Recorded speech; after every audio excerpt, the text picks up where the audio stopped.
The week 1 NFL spreads that you need to bet right now. What's going on, football fans, gridiron gamblers? It's Mitch here, back with an update on the week 1 spreads that I'm gonna bet. Gronk, spike the like button. Don't forget to subscribe for more NFL best bets just like this. Before I tell you which teams to bet on in week 1, an update for my Patreon and my YouTube membership. It's important for you bettors out there to understand how to get my betting package. So $10 a month on Patreon, you will get all of my bets every week. The bets that I'm actually making with my real money. $10 a month, that's it, on Patreon. You'll also get advice exclusively from me on Patreon. Then for YouTube membership, I've added an extra tier, a $5 tier where you can access early releases to my best bets and my weekly picks here on the channel. So if you're interested in early releases to get that information before other people here on YouTube, then $5 a month on YouTube. Thank you to all my patrons. Thank you to all my members. Currently, great stuff coming to both of those platforms very soon. Let's get started with an update on my favorite spreads to bet in week 1. Let's kick it off with a Friday night handicap. That's right, the game in Brazil. I love the Packers here getting a field goal against the Philadelphia Eagles. I think the Packers are going to be the better, more consistent football team this season. I'm extremely high on the Packers. I think they start this season with an absolute statement against the Eagles on a neutral field in Brazil. So they're getting a field goal on a neutral field. It's not in Philadelphia. There have been some rumblings about weather in this game potentially, so just keep an eye out for that. But why I like the Packers here mostly has to do with why I don't like the Eagles in this spot. First of all, like the Eagles have new coordinators. New offensive coordinator, Kellen Moore. New defensive coordinator, Vic Fangio. Many new pieces on offense and defense. The first game on offense without Jason Kelce calling protections and getting everyone lined up and putting that pressure on Jalen Hurts or a new center to pick it up. Saquon's new, Jahan Dotson's new. Defensively, multiple new starting linebackers. Edge rushers, safety, corner, new starters everywhere on the Eagles. New schemes everywhere on the Eagles. Rumblings of friction between the quarterback and the head coach. Just not overall what I want to bet on in week 1. Now the Packers, a lot of hype, a lot of excitement, but rightfully so. Jordan Love got paid, and him and his coach are on the same page. They're going to enter this season on fire. Matt LaFleur and Jordan Love, they know exactly what to call. They know exactly what to run against a defense that couldn't tackle, couldn't cover, couldn't stop anything late last season. So the Eagles got to prove to me that they're better this year. And this is a tough matchup. You've got to deal with a fully healthy Packers receiving core. A new added element in Josh Jacobs. With one of the best offensive minds in football at the helm in a week 1 game, he could throw some different things at the Eagles that they haven't seen with Josh Jacobs and this offense. Christian Watson's healthy, no hamstring pull, a lot of speed there to deal with. Romeo Doubs, Reed, Wicks, Musgrave is healthy. The O-line is cohesive. I feel like the Packers on both sides are going to be just fast. I feel like they're too fast for Philly. I look at the defense and yes, new coordinator, new defensive coordinator, but I do think it's a simple system. It's very 49er-like. I think this is going to allow them to play fast. And they're healthy in the secondary. They were barely ever healthy in the secondary late last year. Like Alexander, always injured or always out or in or out. And then Stokes, always in and out and in and out. McKinney's new. That should really help, I think. The defensive line is deeper and better than people think. Like, I wouldn't be shocked if the Packers D-line was actually better than the Eagles. And I don't think that's like something everyone thinks. So yeah, I just am very high on the Packers. I would take them plus a field goal in this spot, especially considering all the cohesiveness they have on offense and the Eagles don't have. Then our second bet is going to be Jacksonville getting 3 in the hook against the Dolphins. My main reasoning for this is Miami's defense is going to be banged up entering this game. Their offensive line's already a bit banged up. Isaiah Wynn, for example. Their offensive line in general is bad already. Odell Beckham at receivers banged up. And then they have multiple edge rushers rather like barely limping their way into the game or are not playing, like Bradley Chubb and Jalen Phillips. They're an older football team.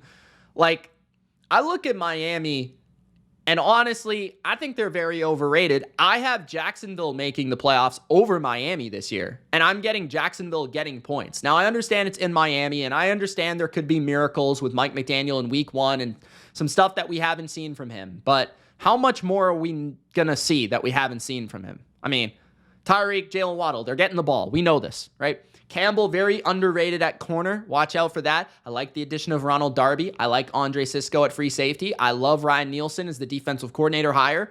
Eric Armstead added to Jacksonville. Like, Devin Lloyd could have an ascension this year. I'm excited for him. I think Trayvon Walker could have another big season this season in terms of improvement. I think Josh Allen's a stud. Like, I think Jacksonville's defense actually pretty underrated. Doesn't match up too poorly with Miami's offense, especially considering their D-line is pretty low-key nasty and it's healthy. And you probably are getting the better, more talented quarterback in this case, Trevor Lawrence over Tua, getting 3.5 points in the same state where they're not going to be totally outmatched in terms of conditioning in the heat of Miami because they're from Jacksonville.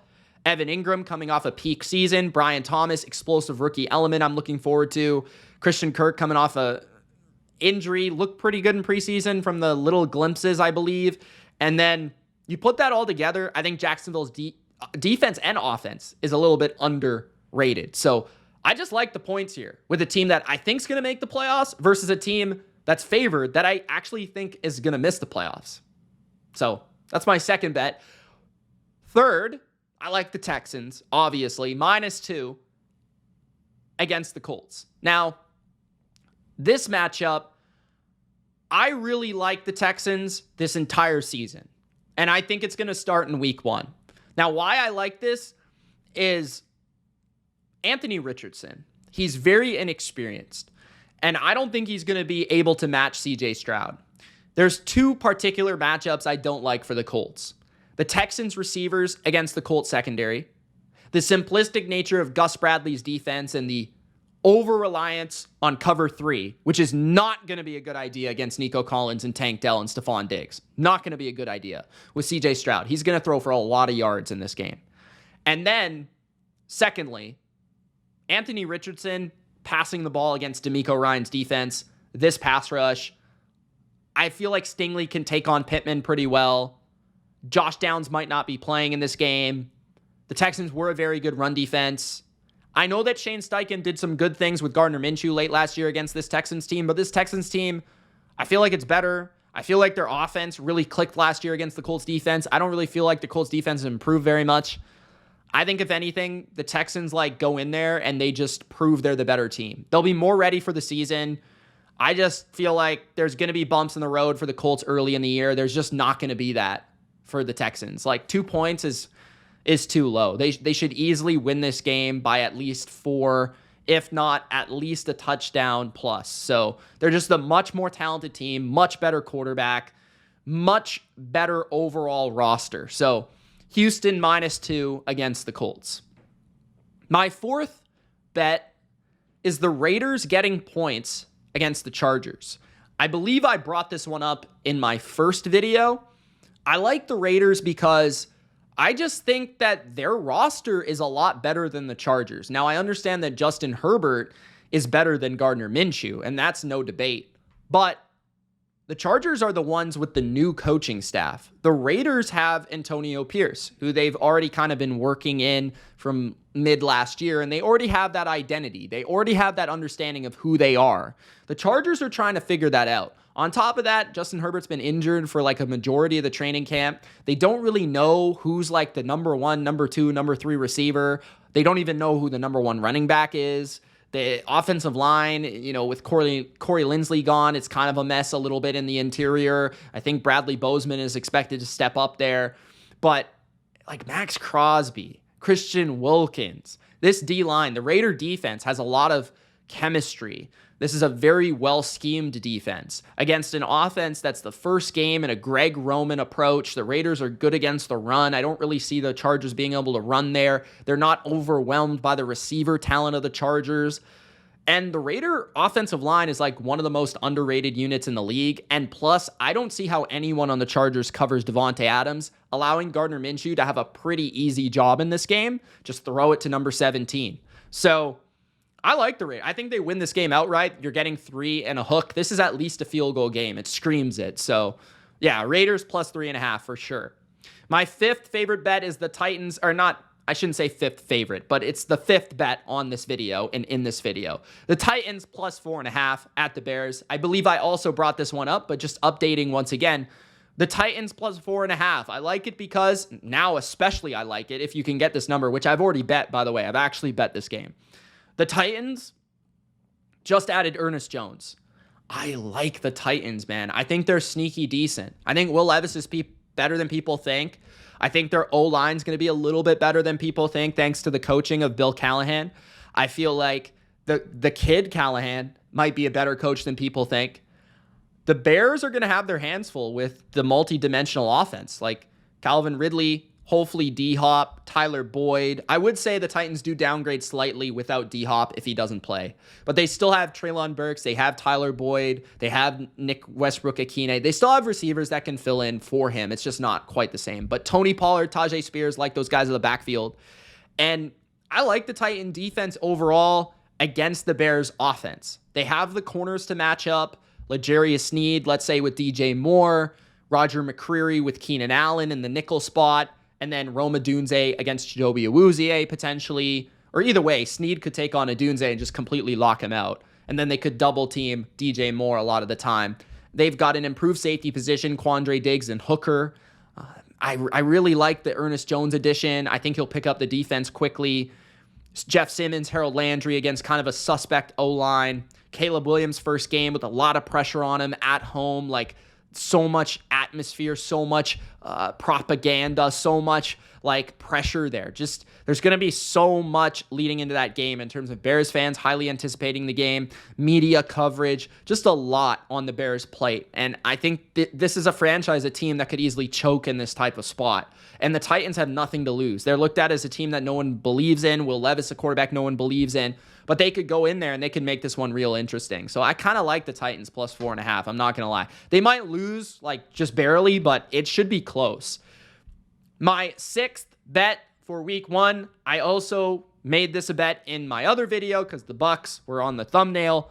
I like the Bucs, especially if it's -3 against the Commanders. Even at -3.5, I'd still bet it. But Tampa, man, this is a bad matchup for Washington. I'm not a Jaden Daniels believer. I didn't see him in the preseason do anything but throw the ball at the line of scrimmage or just beyond it or run, really.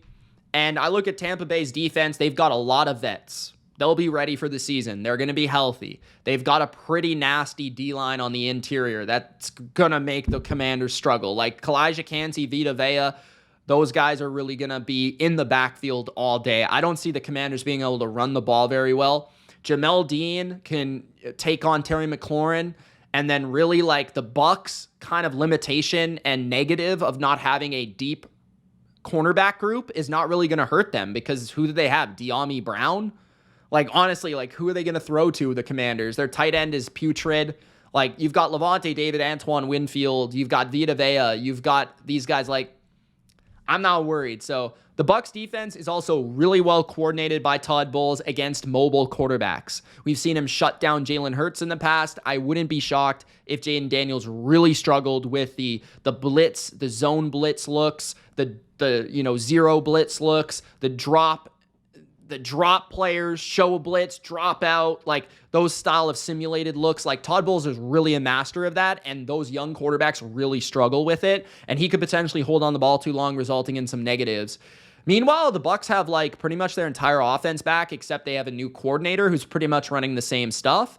They've upgraded at center, but otherwise, like, Jalen McMillan, a rookie receiver, might be their third receiver. Otherwise, Cade Otton, Rashad White, Mike Evans, Chris Godwin, Tristan Wirfs, Luke Gedeke, these guys are all the same. So there's nothing really to like go crazy about in terms of chemistry and all that. And the Bucs offense was kind of underrated by the end of last year. They figured out their identity. I think that White's generally underrated. Evans and Godwin are still playing at a high level. There's no one on that team that can cover them in Washington. Like, nobody. Like, I don't know who's going to cover Mike Evans. He might have 200 yards. Chris Godwin might catch 8-9 passes. Like, honestly, you just look at the matchups and no edge rushers to really get after Baker to make him uncomfortable.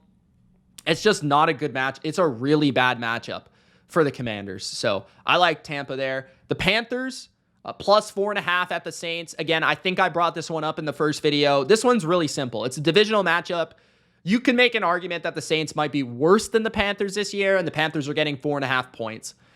The offensive line of the Panthers is better than the Saints' offensive line, which might be missing both of their tackles in the start of the season, or at least they're going to be starting a rookie at one of them, and then pretty much a bust at the other spot. Ryan Ramczyk, I think, is already out. The Panthers will have J.C. Horn in this game, so he will be able to go toe-to-toe with Chris Olave, you would think. The Saints have a terrible run game. Like, they can't get push in the offensive line in their front, and Alvin Kamara is not making any damage happen. Derek Brown will scoop them up pretty easily. Derek Carr gets impacted by interior pressure. I just feel like honestly, like, this is probably going to be a low-scoring game. It's probably going to be like 20-16, 20-17, 17-14, something like that. It's going to be very low-scoring, excruciating. Probably don't watch it. Just take the Panthers plus 4.5 in a low-scoring game and benefit. Like, I think the Panthers have the better running game. I think they'll be able to control the clock a bit better. Deontay Johnson, Adam Thielen can move the chains through the air a bit better than what they had last year. I just think the Panthers here are just underrated and the Saints are overrated. It's really that simple. And the Panthers are inflated. Like, they're the worst team in football last year. Everybody knows it. Everybody knows that they traded their pick to the Bears, right? So all the public bettors are going to be betting on the Saints. It's just stupid because people think the Saints are what they were a couple of years ago. They're not. And then my final bet is the Niners, minus 3.5 against the Jets. This number continues to go down. I don't think it will go down anymore because the Ayuk thing just happened, the extension. I just covered it. That's why I'm wearing a Niner shirt. But it's not a coincidence that I'm also betting on them in this video wearing this Niner shirt. Because I don't get why anyone would want to bet on the Jets here. This is the San Francisco 49ers, who will have Trent Williams, I believe. But obviously that will move the line if he's not there. I will say, the Jets probably won't have Hassan Reddick. So the edge rush won't be quite as good as you would have thought initially. Or I would have thought in my initial video. But Ayuk will be there, for sure, which helps a lot. Now, McCaffrey will also be there. The Niners are at home in a primetime setting against a quarterback that they pretty much own, especially in big games. Aaron Rodgers, we don't know how he's going to look, especially from a mobility standpoint. He's playing one of the nastiest D-lines in football in the first game of the season with an entirely new offensive line, with a bad offensive coordinator, with a simplistic offensive scheme against Nick Bosa, Fred Warner, Charvarius Ward. And in my opinion, I think going to be a better defense this year than last year, the 49ers. The number one offense on the other side that, even if they don't go for 30 against a good Jets defense, should be able to run the ball pretty well, control the clock. Purdy can and Kyle has all offseason to scheme for this game. So you know he's going to have a trick play or two. You know he's going to have Robert Saleh dialed in because Saleh was his former defensive coordinator. He's going to have some tricks and some rules to break on that defense that only he knows because he spent so much time intimately with Robert Saleh. So you're just betting on the best coach in the league, or probably the best offensive coach in the league, one of the best coaches in the league, against Robert Saleh. And a quarterback that's returning from an Achilles, and a team that doesn't have a lot of chemistry on offense. And you're betting on the NFC champs in the first game of the year with a lot of chemistry, especially on offense, where they pretty much lost 0 people. I feel like the Niners are a lock to win this game. I think they might blow the Jets out. This game could be a defensive battle in the first half, but I just think ultimately the Niners will wear them down through their running game and their kind of like yak plays. Like I could see Debo having a pretty good game here from the slot and all the yak stuff, as well as George Kittle in the middle of the field against the Jets safeties. So Niners minus 3.5, final bet. You can pick and choose what you like from this video, and I will narrow it down to 5 or 6 for week 1. Guys, don't forget Patreon. $10 a month, $10 package will get you all my bets each and every NFL week. On top of that, my YouTube membership, I have 2 tiers. $3 Canadian if you just want to support me. You get badges, you get some cool stuff in the live chats. $5, you get that exclusive, before anybody else, best bets videos, weekly picks where you can be in the live comment section before anyone sees it, and you can ask me questions about my picks. So some cool stuff coming, guys. I'm really excited for this NFL season. I've upgraded some things, and I'm looking forward to winning you guys some money this year, as well as myself. So, Gronk, spike the like button, subscribe. It's Mitch. Deuces.